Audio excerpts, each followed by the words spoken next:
Best western মায়া খাবার পরিবেশনের শেষে আমরা এখন আছি বেস্ট ওয়েস্টার্ন মায়ার সামনে। আপনারা দেখছেন আমার পিছনে মায়া। এই যে বেস্ট ওয়েস্টার্ন মায়া। আমাদেরই অনেক ভাই ব্রাদার এখানে কাজ করতো, আজকে তাদের কাজ বন্ধ রয়েছে।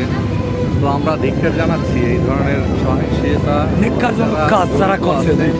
হ্যাঁ, তারা কেন? এটা তো আমাদেরই সম্পদ, আমাদের কর্মসংস্থান, আমাদের এখান থেকে আমাদের ইনকাম হতো, সেই ইনকাম দিয়ে আমরা চলতে। বেস্ট ওয়েস্টার্ন মায়ার সামনে আসছি। এটা ভাঙচুর হয়েছে। এখানে কাজ করতো আমাদের যারা সহকর্মী ছিল, শেফ, যারা শেফরা ছিল, টোটাল হোটেল ম্যানেজমেন্টের যারা ছিল, হাউসকিপিং বলেন, সিকিউরিটি বলেন, সার্ভিস বলেন, সব ডিপার্টমেন্টের লোকের জন্য আসলে আমরা খুবই খুবই শোভাহত এবং আসছি।